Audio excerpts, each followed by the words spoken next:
Fatima English pre school, यहाँ बच्चों के लिए प्ले ग्रुप से लेकर नर्सरी, जूनियर केजी और सीनियर केजी अवेलेबल है।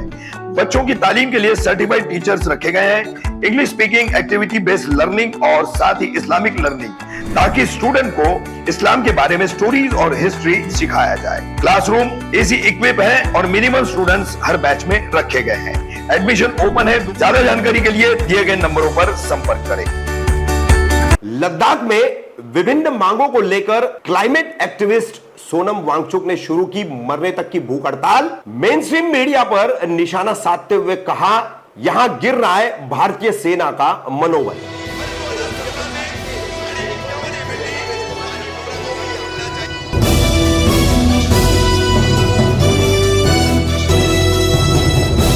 रफी कामदार हिंदुस्तानी रिपोर्टर में आपका स्वागत है। जम्मू कश्मीर लद्दाख, इस पूरे राज्य से धारा 370 हटाने के बाद स्पेशल स्टेटस, ऑटोनॉमस स्टेटस, ये जो कुछ भी था, इसे मौजूदा केंद्र की भाजपा तथा मोदी सरकार ने खत्म किया। एक वक्त में इसके सबसे बड़े पैरोकार रहने वाले लद्दाख के क्लाइमेट एक्टिविस्ट सोनम वांगचुक, ये सोनम वांगचुक अब पिछले 5 से 6 दिनों से मरने तक की भूख हड़ताल पर लद्दाख में बैठे हुए हैं। क्यों बैठे हुए? तो लद्दाख के लिए जो स्पेशल स्टेटस देने का वादा सरकार ने किया था, कॉन्स्टिट्यूशन के 6th शेड्यूल के मुताबिक राज्य बनाने की जो बात की गई थी, उन वादों पर अमल नहीं हो रहा है। एक ये सबसे बड़ा कारण है जिसके चलते स्थानीय लद्दाखियों का नुकसान हो रहा है। उन्हें आरक्षण भी नहीं मिल रहा है, रिजर्वेशन भी नहीं मिल रहा है। इन सभी मांगों के चलते प्रधान सेवक नरेंद्र मोदी के जम्मू कश्मीर के दौरे के एक दिन पहले ही ये भूख हड़ताल मरने तक की जो उन्होंने शुरू की, उसको लेकर के अब वो खुद वीडियो जारी कर रहे हैं। हम वो तमाम वीडियोस आपको दिखा रहे हैं। चौथे दिन के वीडियो में वो कह रहे हैं कि -16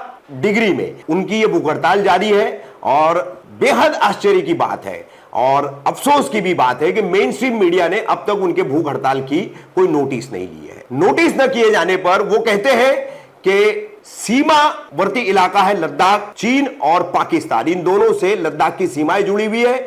और यहां पर एक तरह से देखें तो भारतीय सेना, जिसमें खास करके 3 रेजिमेंट मानी जाती है, गोरखा रेजिमेंट, सिख रेजिमेंट और लद्दाख स्काउट्स, तो ये तीनों यहां पर सीमा की रक्षा करने का काम करते हैं। इन्हें पाकिस्तान और चीन की सेनाओं का सामना करना पड़ता है। लेकिन फिलहाल मौजूदा सरकार की नीतियां, जैसे कि अग्निवीर योजना की वजह से गोरखाओं ने अब सेना में भर्ती होना बंद कर दिया है। लद्दाख का ऐसा हाल करके रखा है तो लद्दाख के लोग भी रुचि नहीं रख रहे हैं। और पंजाब में किसानों के हालात को देख करके पंजाबी और सिख रेजिमेंट जो है उसकी भी मनोदशा बिगड़ी हुई है। तो ऐसी हालत में सेना का मनोबल जो है यहां पर गिरता जा रहा है, जो किसी को दिखाई नहीं दे रहा है। और सबसे बड़ी बात है कि मेन स्ट्रीम मीडिया जो है वो इन तमाम मुद्दों की तरफ ध्यान नहीं दे रहा है, इसे नोटिस नहीं कर रहा है। सीमा से आई हुई किसी सीमा हैदर पर सैकड़ों घंटे टीवी चैनल्स वाले प्रोग्राम बना सकते हैं, बता सकते हैं, उल जुलूल, ऊट पटांग, अनाप शनाप प्रोग्राम बना सकते हैं। लेकिन आज लद्दाख की हालत क्या है, सीमा की हालत क्या है, सेना की हालत क्या है, इसकी किसी को चिंता नहीं है। देखिए क्या कह रहे सोनम वांगचुक अपने वीडियोस में। नमस्कार जूले, ये आज मेरा चौथा दिन शुरू हो रहा है अनशन का। और खुले आसमान में तापमान यहाँ पर -16 के करीब था। आप देख रहे हैं ये जो गिलास पानी से भरा था ये पूरा जम गया है। और इस गिलास में तो एक विज्ञान का अनुसंधान हो गया है। ये भरा हुआ था कल रात को, अब ये उठकर ऊपर हो गया है, यानी कि जमने पर पानी का परिमाण, वॉल्यूम बढ़ जाता है। इससे दिखता है टेबल पर जो पानी गिरा वो सब जम के ऐसा हो गया है। ऐसे में हम अनशन कर रहे हैं। मगर सबसे हैरानी मुझे ये है कि आज तक जो मेन स्ट्रीम मीडिया है भारत की, उसने इस आंदोलन का जो उथल पुथल इस सीमा पर हो रही है इसका जरा भी जिक्र नहीं किया।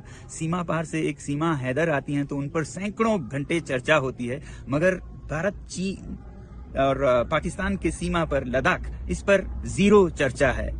आपको पता है, मेरे ख्याल से तो आज भारत के इस सीमा पर हमारे सैनिक सबसे कमजोर स्थिति में हैं, क्योंकि यहाँ पर सबसे बड़े लड़ाकू माने जाते हैं लद्दाख स्काउट्स, सिख रेजिमेंट्स और गुरखा रेजिमेंट्स। आज लद्दाख के सैनिकों का मनोबल टूटा है, ठेस पहुंचा है, क्योंकि लद्दाख को न लोकतंत्र दिया गया है न संरक्षण। और दूसरी तरफ सिख सैनिकों का मनोबल भी कमजोर है, क्योंकि जो पंजाब में आंदोलन हो रहे हैं उसका असर उन पे भी पड़ता है। और गुरखा सैनिक तो अग्निवीर के चलते 4 साल को वो नकार रहे हैं, और वो अब उससे भी बुरा क्या हो रहा है कि चीन की सेना में भर्ती होने जा रहे हैं। तो वही सैनिक जो हमारे शक्ति थी, जिनके बारे में ये कहा जाता है कि अगर कोई कहे कि मुझे मरने से डर नहीं लगता, तो वो या तो झूठ बोल रहा है या वो गुरखा है। आज वही गुरखा चीन की तरफ से हमसे लड़ेंगे। तो ऐसा उथल पुथल हो रहा है, मगर हमारी मेन स्ट्रीम मीडिया जरा भी चर्चा नहीं कर रही है। मेरी आपसे विनती है कि आप एक मीडिया बने और इन वीडियोस को शेयर करें और कहें इन हमारे भारत के मीडिया चैनल से, जो कि चौथी स्तंभ है, पिलर हैं डेमोक्रेसी के, कि वो अपना फर्ज निभाएं। मुझे नहीं समझ आता है वो रात को कैसे सोते होंगे इस तरह के दोगलापंथी में। मुझे उम्मीद है कि आप सब लद्दाख का समर्थन करेंगे, भारत के सीमा की सुरक्षा का समर्थन करेंगे, क्योंकि लद्दाख के संरक्षण में ही भारत की सुरक्षा है। धन्यवाद।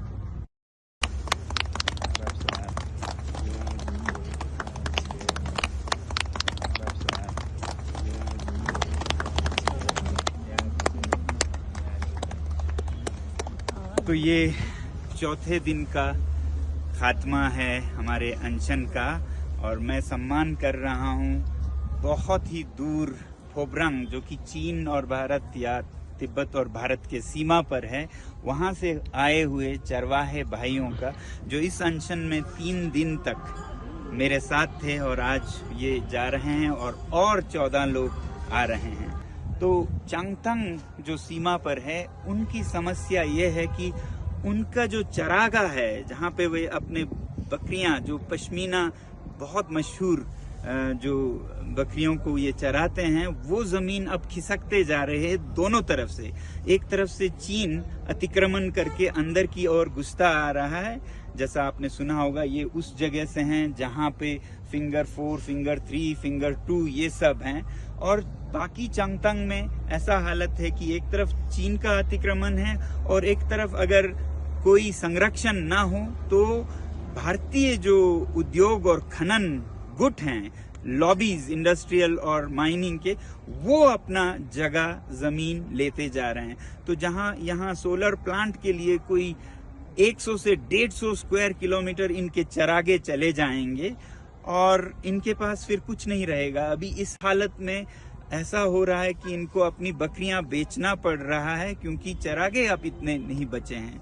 तो ये जो हालत है चांगथंग के लोगों की, जो प्लांट्स हमारे भारत के इनकी जमीन ले जा रहे हैं और उस तरफ से चीन का अतिक्रमण, कभी मैं आप लोगों को ये दिखाने के लिए इन चरवाहों के साथ हम पूरे लद्दाख के लोग बॉर्डर मार्च करने की भी सोच रहे हैं, जिसमें कि आपको साफ दिखे कि कितना ये प्लांट्स और इंडस्ट्रीज के लिए जा रहा है और कितना चीन अतिक्रमण करके आया है। जहां इनके पिता माता जाते थे या कुछ साल पहले तक जाते थे, वो कहाँ हैं और अब कहाँ इन्हें रोका जाता है।